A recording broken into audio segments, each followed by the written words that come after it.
Isang mapagpalang umaga po sa inyong lahat mga kapatid. Morning. Kumusta po kayo sa araw na ito mga kapatid ko sa Panginoon?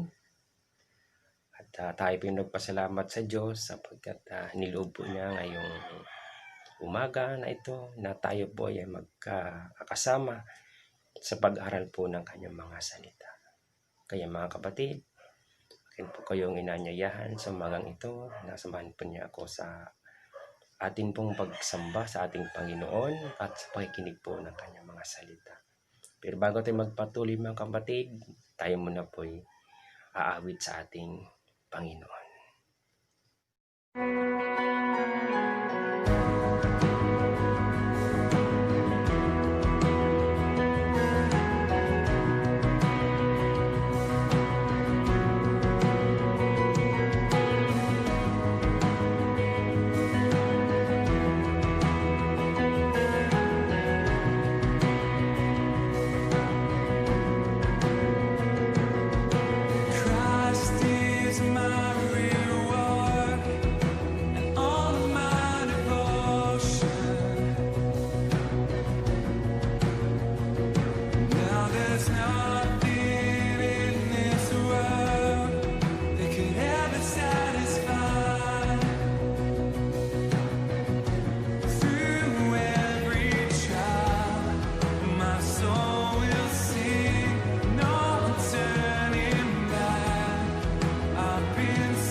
pong salamat sa Diyos sa ating pag-aawitan mga kapatid. At tayo na po ay magpatuloy sa ating pag-aaral ng salita ng Diyos ngayong umagang ito. At kung kayo po ay mayroon pong Bibliyang hawak ngayon, sama-sama po nating buksan ito. At matatagpuan po natin ang ating pong text sa umagang ito sa sulat ni Juan, Kabanatang 8, talatang 31 hanggang 38. John chapter 8, verse 31 hanggang 38. At mga kapatid, sabay-sabay po nating basahin ang salita ng ating Panginoon. Sinabi ni Jesus sa mga Hudyong naniniwala sa Kanya, "Kung tinutupad ninyo ang aking aral, kayo nga'y tunay na mga alagad ko. Makikilala ninyo ang katotohanan at ang katotohanan ang magpapalaya sa inyo." Sumagot sila, "Kami po ay mula sa lahi ni Abraham. At kailanmay hindi kami naalipin ni numan. Paano mo masasabing palalayain kami?" Sumagot si Jesus, "Katandaan ninyo, ang namumuhay sa kasalanan ay alipin ng kasalanan. Ang alipin ay hindi kabilang sa pamilya sa habang panahon. Subalit ang anak ay kabilang magpakailanman. Kayo'y tunay na lalaya kapag pinalaya kayo ng anak. Nalalaman kong mula kayo kay Abraham, ngunit pinagsisikapan ninyo akong patayin, sapagkat ayaw ninyong tanggapin ang aking mga aral. Ang nakita ko sa aking ama ang siya kong sinasabi sa inyo, at ang narinig ninyo sa inyong ama ang siya namang ginagawa ninyo." Pinagpala po ang salita ng Diyos na ating binasa mga kapatid. Tayo po ngayon ay manalangin sa ating Panginoon. Nagpapasalamat po kami, Ama, sa buhay at kalakasan na patuloy ninyong pinagkaloob sa amin sa araw-araw. At salamat po, Ama, sa inyong pag-iingat sa bawat isa po sa amin, kasama na po na aming buong pamilya at sambahayan. Nagpasalamat din po kami, Ama, sa pagkakataon na makapag-aral ng inyong mga salita. At Banal na Espiritu, patuloy kayo namin ginanyahan sa umagang ito. Nasamahan po ninyo kami sa aming pag-aaral ng inyong mga salita upang maintindihan at maunawaan namin ang nilalaman nito ng mga salita na aming pong mapakinggan sa umagang ito. Banal na Espiritu, bigyan po kami ng kagalakan at kapayapaan sa amin pang pagsamba sa inyo sa umagang ito. Sa inyo po, Ama namin, binabalik ang papuri at pasalamat, Ama, sa pangalan po namin Panginoong Hesus. Amen.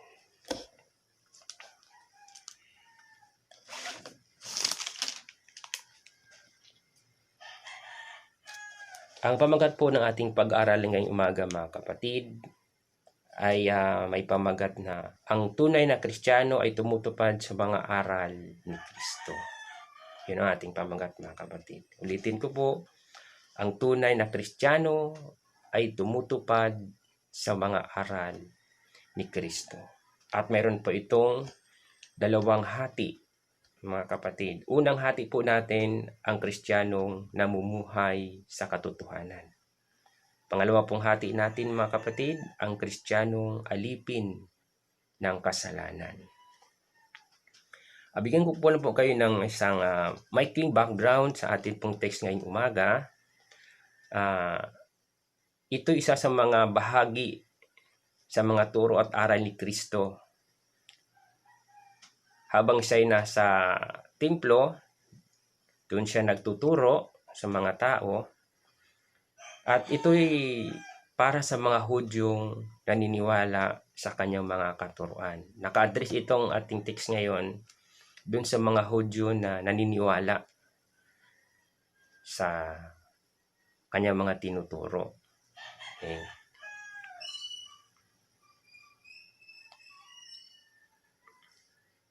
At ang mga Hudyong ito ay hindi pa talaga tunay naniniwala sa Kanya. So, ang mga Hudyong ito, ayon sa tintalatang binasa, ina-address ito para sa kanila. Ngunit ang mga Hudyong ito ay hindi pa po talaga tunay na naniniwala po sa salita na tinuturo ni Kristo. Kaya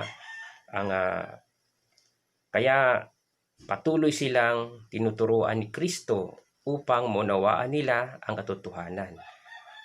At ang mga aral na ito ay para din po sa atin, mga kapatid, sapagkat marami po sa atin na sinasabi na tayo mga Kristiyano, ngunit ang ating buhay, ang ating pamumuhay ay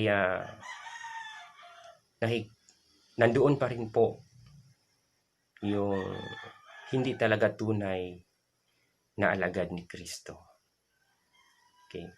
Ibig sabihin, minsan po, at mayroon pong iba na Kristiyano pero hindi naman sumusunod sa turo at aral ni Kristo. May tanong ako, mga kapatid. Patuloy ba tayong namumuhay sa mga turo at aral ni Kristo? So tayo mga Kristiyano ay mayroon tayong tanong dito. Kung patuloy pa ba tayong namumuhay ngayon sa mga turo at aral ni Kristo? Sapagkat dalawang uri po ang Kristiyano na ang ating pag-aralan ngayong umaga. Una, ang Kristiyanong namumuhay sa katotohanan. At ang pangalawa naman, ang Kristiyanong alipin ng kasalanan. So mga kapatid, ako tayo sa una nating hati, ang Kristiyanong namumuhay sa katotohanan.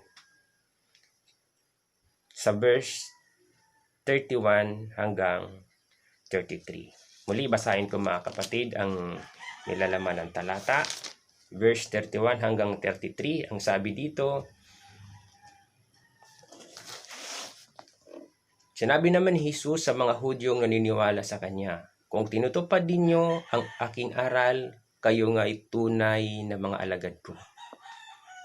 Makikilala ninyo ang katotohanan, at ang katotohanan ang magpapalaya sa inyo. Sumagot sila,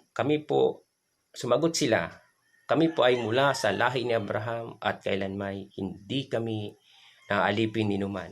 Paano mo masasabing palalayain kami?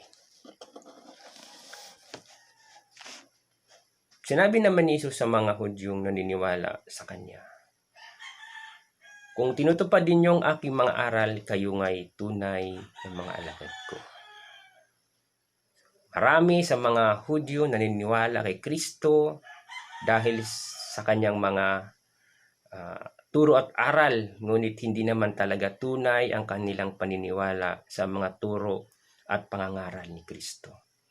Kumbaga, naniniwala pero hindi lubusan o may pag-alinlangan, kaya sinabihan sila ni Kristo. So, sabi nung talata ay ni Kristo, napakaliwanag ng sabi niya, kung tinutupad ninyo ang aking mga aral, kayo nga'y tunay na mga alagad ko.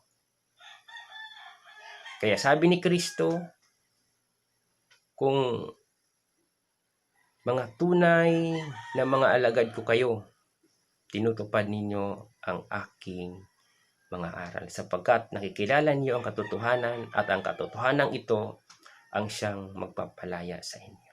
So mga kapatid, para natin malaman ang katotohanan at ang katotohanan ito ang magpapalaya po sa buhay natin, sa mga maraming bagay nating pagkakaalipin, ay nararapat po na tayo ay sumunod sa mga turo at aral ni Kristo.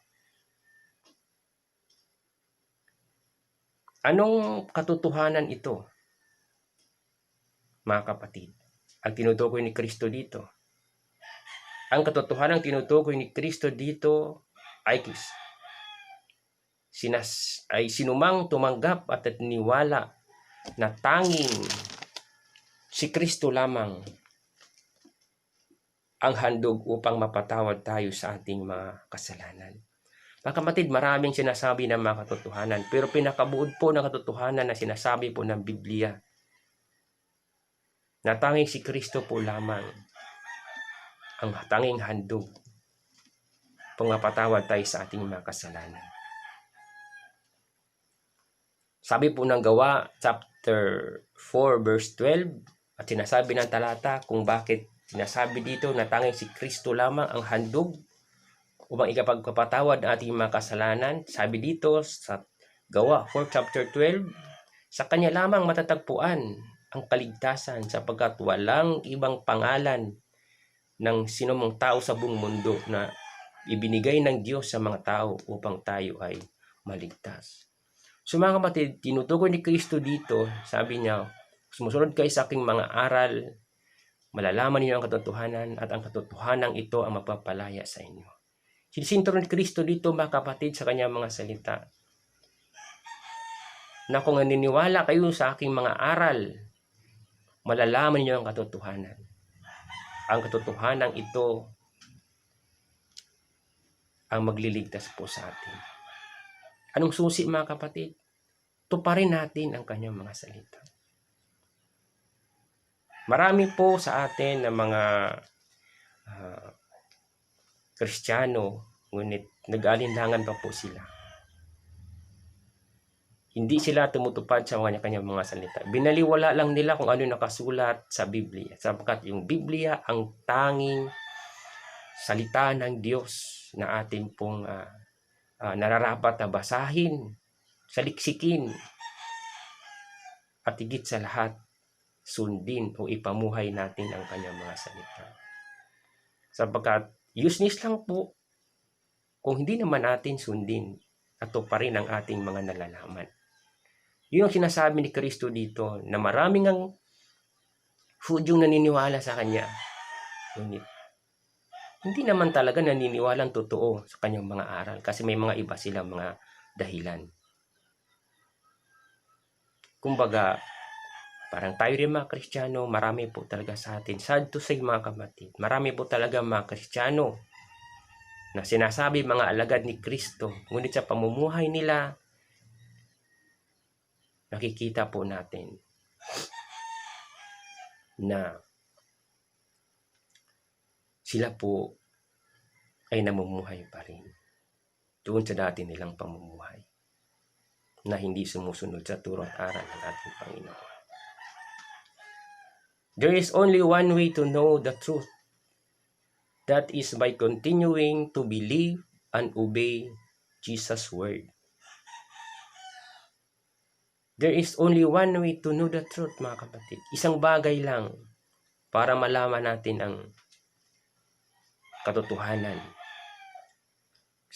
Kundi sa ating pagpapatuloy, sa ating paniniwala sa salita ng Diyos at sumunod dito. So isa lang ang tanging daan, isang paraan, maniwala at sundin ang salita ng Panginoon. At sinasabi po dito, set you free from guilt and enslaving power of sin. Pag sinasabing set you free, maging malaya tayo doon din po sa ating mga kasalanan at sa pag-alipin natin sa mga gawa ng kasamaan. Kaya maging malaya na po tayo sa gawa ng kasamaan kung batid natin ang katotohanan. At ang katotohanan ito, mga kapatid, ay mula ito sa turo at aral ng ating Panginoon. Kaya mga kapatid, bilang mga Kristiyano na nakarinig at nakaalam na ng katotohanan, ay patuloy nating tuparin at sundin ang mga turo at aral ni Kristo na nakikita natin sa ating banal na kasulatan. Mga kapatid, kung ang buhay po natin na sinasabi natin tayo may Kristo, Ngunit di naman nakikita sa pamumuhay po natin, mga kapatid. Dinadaya lang po natin ang ating mga sarili. Kailangan maging malaya tayo sa panlilinglang ng dyablo po sa atin. Mayroong 6 na bagay na dapat maging malaya po tayo, mga kapatid. Malaya tayo una sa kasalanan. Pangalawa, kailangan malaya tayo sa mga pag-agam-agam natin o duda. So, nagdududa tayo kung ang salita ito ba ng Diyos, ang ating narinig, ang mga aral ating tinanggap, ay mula ba talaga ito sa ating Panginoon. So, nandoon yung pagdududa salita ng ating Panginoon. Kaya hindi tayo masyadong naniniwala o sumusunod dito. Takot. Mga kapatid, pag alam natin ang katotohanan, palalayain tayo sa takot na ating nararamdaman. Lalo ngayon, nasa krisis pa rin tayo dahil po sa virus. Mga kapatid, nandun yung takot. Ngunit pag tayo ay nalalaman natin ang katotohanan ito ang magpapalaya sa takot nating naramdaman. Sapagkat ang lahat ng ating mga problema, mga nararanasan sa buhay natin, mga takot at pangamba, kung ano mangyari po sa atin, idulog natin lahat sa ating Panginoon. Ipagkatiwala natin sa Kanya. Sumula doon, mawala po ang takot na ating naramdaman. Kasi binigay po natin sa ating Panginoon ang lahat po ng ating mga problema, mga pagsubok, mga daladalahin po sa ating buhay. Pang-apat, sa mga paratang ng demonyo. Mga kapatid, ang demonyo magaling yan mag-akusa sa atin. Paparatangan tayo ng mga ano-ano. So, alam natin ang katotohanan, hindi na tayo malilinlang. Pang-5, mga kasinungalingan. Ang demonyo magaling yan magsinungaling sa atin. Dadayain niya tayo sa mga maraming bagay.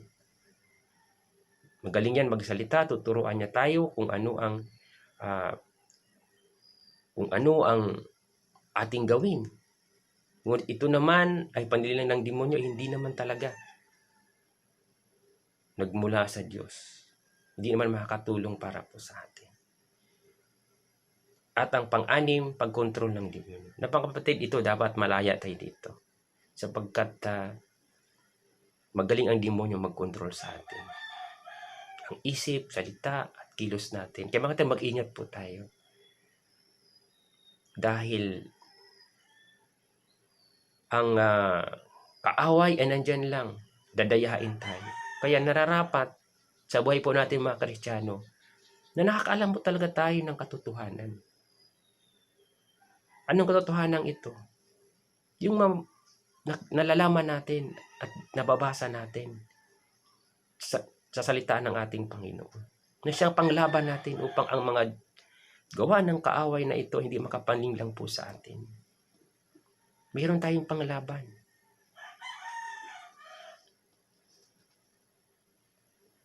At sa ating aplikasyon, sa una nating hati mga kapatid, na ang mga Kristiyano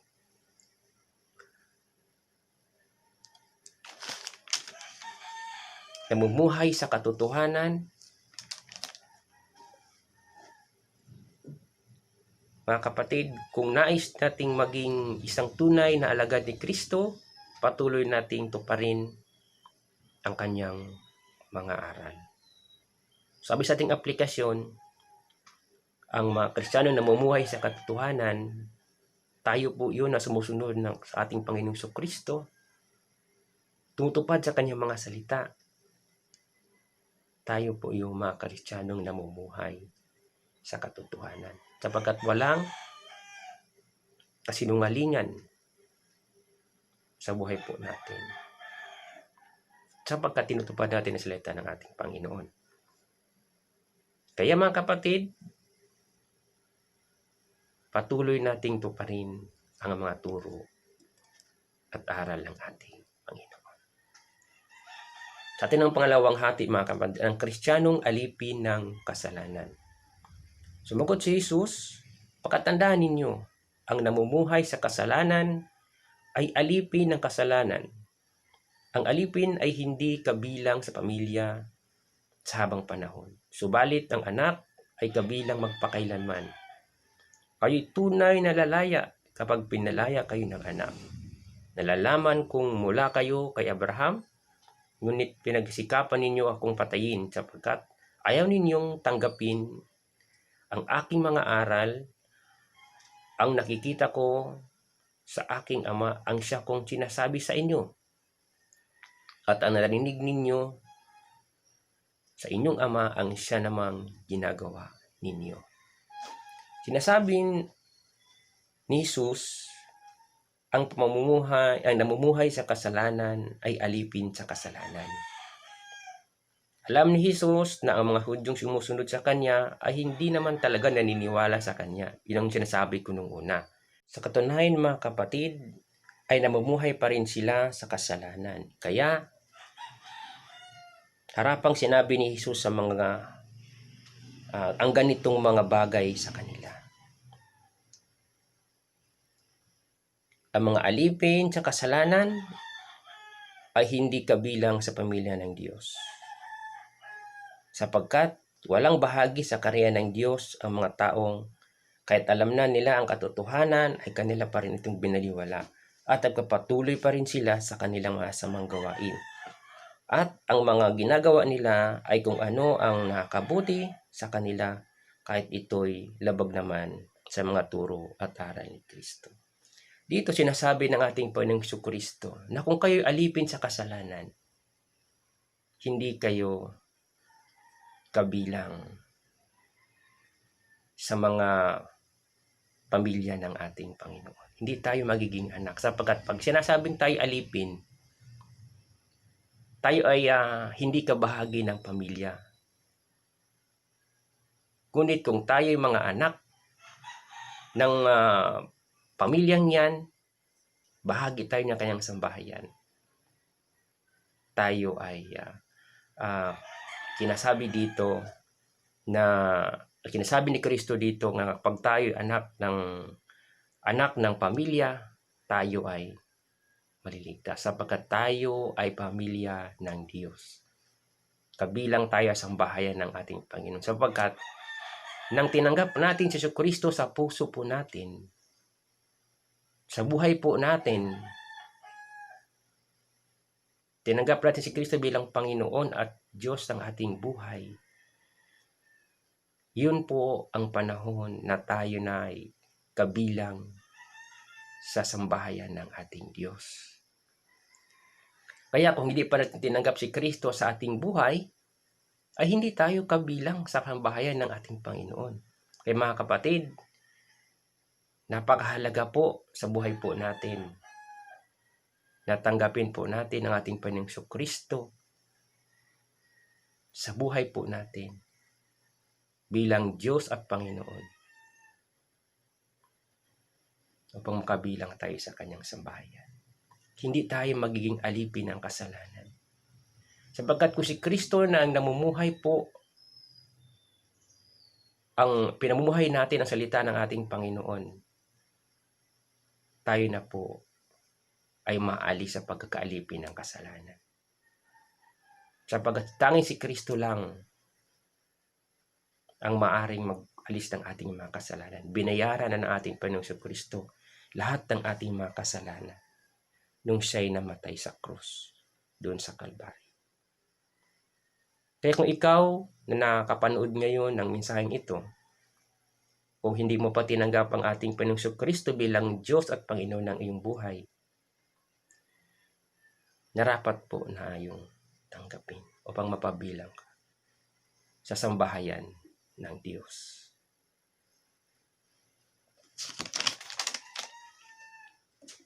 At may tatlong bagay ang dapat gawin upang hindi tayo maalipin ng kasalanan. Itong bagay nito mga kapatid, napakahalaga bilang mga Kristiyano. Sapagkat tatlong bagay na ito ay dapat nating malaman upang hindi tayo maalipin ng kasamahan o kasalanan. Una, sumampalataya kay Kristo. dapat po sumampalataya sa ating Panginoong Jesucristo.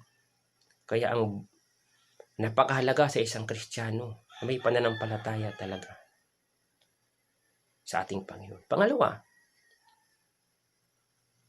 nananatili sa aral at turo ni Kristo. So kasama doon sa ating pananampalataya kay Kristo, yung nanatili tayo doon sa aral niya. Ibig sabihin, sinusunod natin yung turo at aral ni Kristo para maalis ang ating pagkakaalipin. Sabat ang kasunod ng pananampalataya ay sumunod sa turo at aral ni Kristo. Di naman sumasampalataya tayo sa Kristo. Ngunit sa buhay po natin, nakikita pa rin po ang dati nating mga gawain na wala naman sa turo at aral ni Kristo. Paniniwala natin, kilos natin. So mga kapatid, hindi tayo makakaalis sa pagkakaalipin natin sa kasalanan kung hindi tayo mananatili sa turo at aral ni Kristo. Sapagkat yung aral ni Kristo ang isang tanging mga bagay na siyang makaalis tayo sa ating paniniwala. Yung dating paniniwala po natin. Kaya napakahalaga mga kapatid. Kahit sabing ulit-ulitin ko ang aking buong pagsasabi.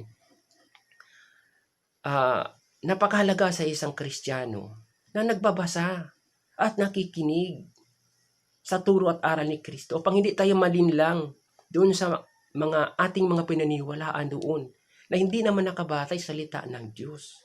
Mga kapatid, dito sinasabi ko po yung katotohanan. Sapat ang katotohanan ito, sinasabi ng Biblia, na magpapalaya po sa atin. Kaya kung ano po yung sinasabi ng Biblia, ng turo at aral ni Kristo, siya lang po ang tangi nating sundin bilang mga Kristiyano upang maalis tayo sa ating pagkakaalipin sa kasalanan. So mga kapatid, yun po talaga ang katotohanan. Kaya ulitin ko, ang tatlong bagay na dapat gawin upang makaalis tayo, upang hindi tayo manatili sa kasamaan, sa kasalanan. Una, sumampalataya kay Kristo. Pangalawa, manatili sa turo at aral ni Kristo. Pangatlo, alamin ang katotohanan kay Kristo. So nandun yung pagsaliksik, kasama po yun. Patuloy tayo magsaliksik sa salita ng ating Panginoon. Hanapin natin kung ano yung katotohanan ng sinasabi ng Diyos. Kaya mga kapatid, napakahalaga po talaga ang tatlong bagay na ito. Kung gusto nating makawala tayo sa pagkakaalipin ng kasalanan, sumampalataya kay Kristo, manatili sa aral ni Kristo, at alamin ang katotohanan tungkol kay Kristo. Dahil tanging si Kristo lang po mga kapatid. Miniwatid hindi mga kapatid. Tanging si Kristo lamang po ang makakaalis po sa ating pagkakaalipin sa kasalanan. Siya ang ibinigay ng Diyos sa atin upang tayo ay maging kabilang sa sambahayan ng Diyos. Tatlong bagay lang po natin dapat gawin. Nung sinabi ko, sumampalataya kay Kristo, manatili at aral ni Kristo, alamin ang katotohanan kay Kristo. Upang tayo malayo sa kasamaan, kailangan ang mga anak ng Diyos ay maghahari sa ating buhay. So paghariin natin si Kristo sa ating buhay, mga kapatid. Kapag patuloy tayong sumusunod kay Kristo, magkaroon tayo ng mabuting pag-uugali. Totoo po yun mga kapatid. Kapag tayo ay patuloy na sumusunod kay Kristo, nababago po ang ating mga paniniwala at pag-uugali, ang makilos po natin.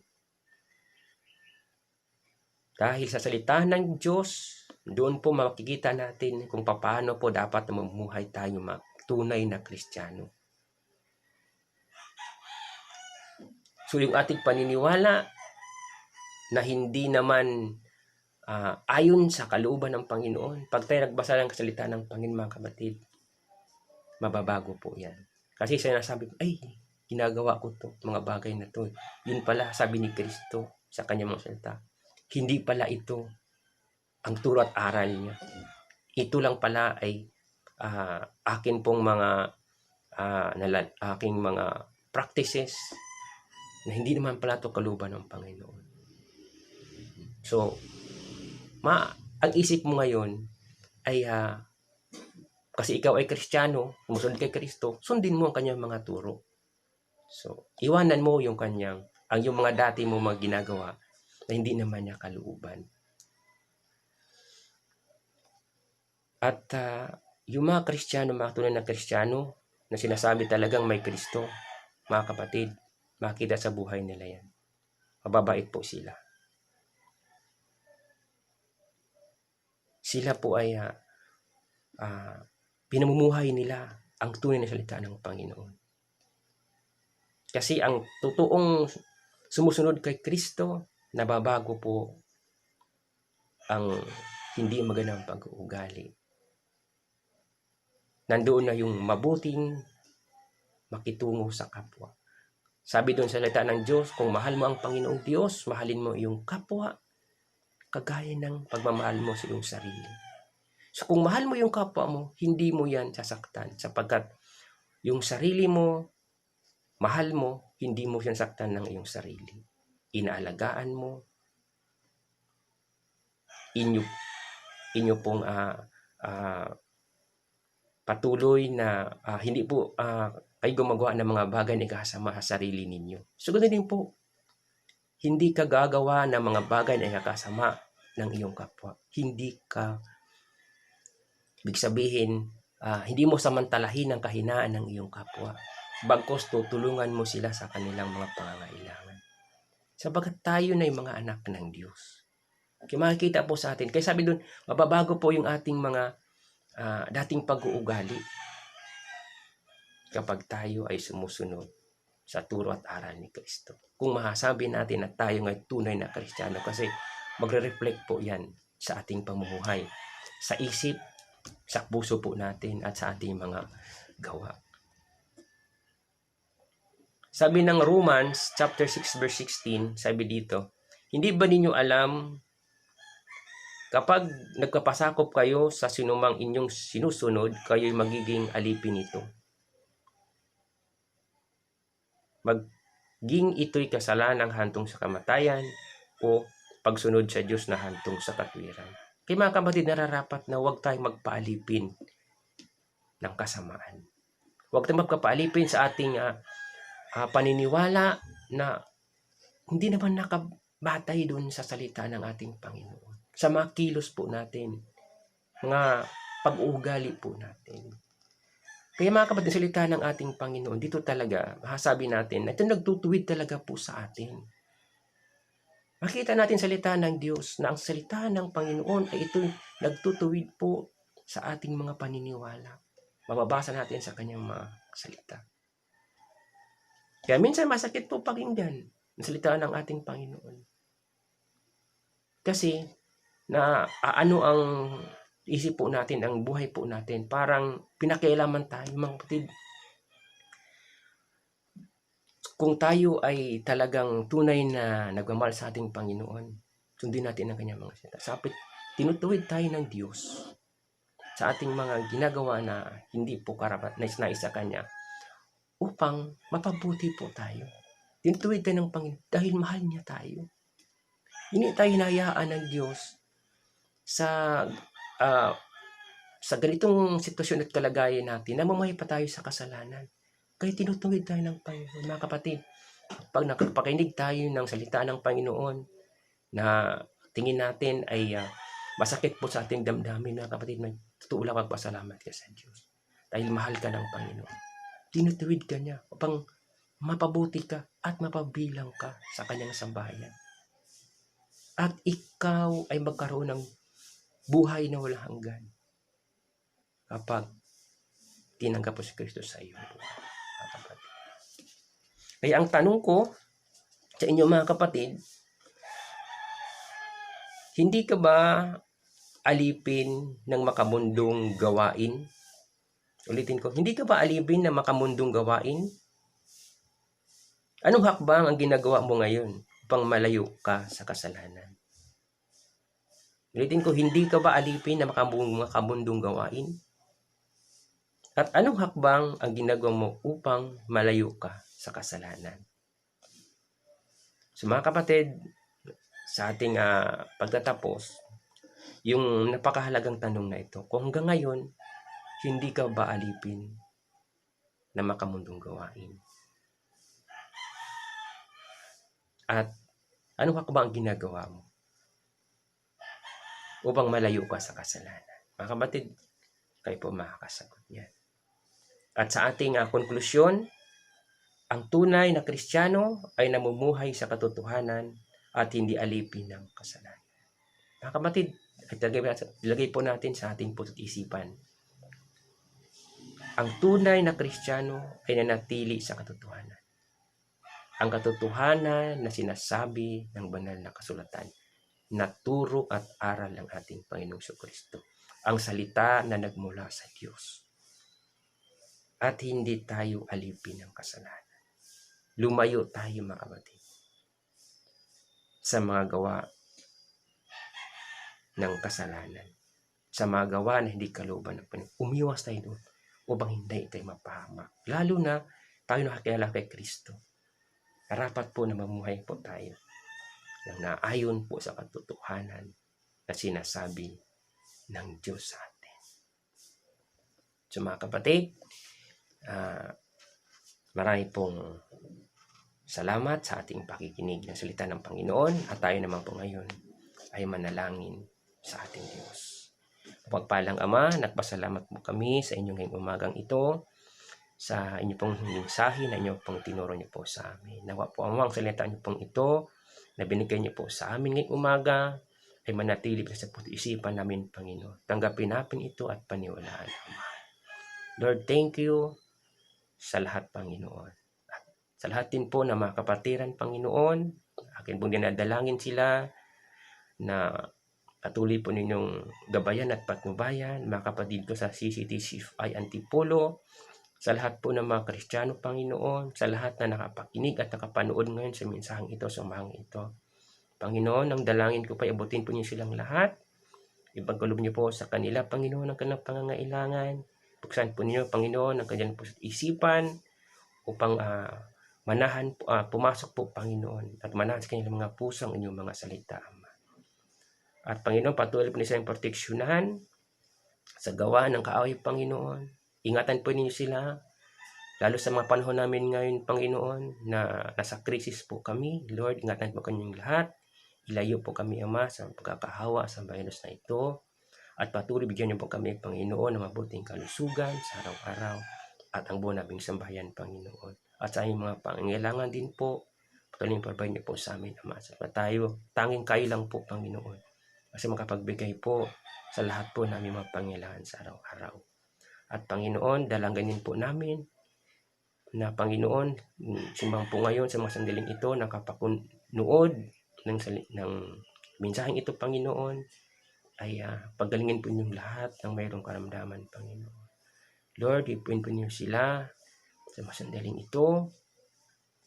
At Panginoon, iparanas po ninyo sa kanila ang kagalingan at mumula sa inyo, Panginoon. Sapat kayo lang po, Ama, ang tanging makakatulong po sa mga tao, Panginoon, na may sakit upang sila'y gumaling.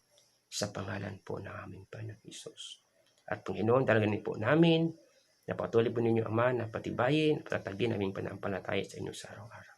Nawa po, Ama, hindi po kami malinlang ng dyablo. Bagkus, Panginoon, may tanim sa isipan po namin, Ama, ang inyong mga salita. Na siya namin, Panginoon, na sandata upang hindi po, Panginoon, makapanglinlang sa amin ang dyablo ito. At sa lahat din po, Ama, na mga mayroong pitanas sa mga problema, suliranin, kung ano man itong problema ito, Panginoon, sa kanilang mga buhay, Lord, dalangin ko po. Abutin po niyo sila at tulungan, Panginoon, na malampasan po ang lahat ng pagsubok na ito, mga problema, Panginoon. Abutin po niyo sila, Ama, sa pangalan po na po ng Jesus. Marami pong salamat, Ama, sa lahat. Ito niya may binabalik pang papuri pa. Salamat, Ama, sa pangalan po namin po ng Jesus. Amen. Mga kapatid, ako po yung nagpapasalamat sa lahat po ng mga kapatiran ko sa CCTCFI Antipolo. At marami pong salamat sa mga kapatid ko nagbigay po ng mga panahon at oras na makinig po ng mensahe ng Panginoon ngayong umagang ito. At salamat din po sa ating Panginoon sapagkat bigyan niyo po ako ng pagkakataon na dalhin po sa atin ang salita ng ating Diyos. Salamat mga kapatid, pagpalain po tayong lahat ng ating Panginoon.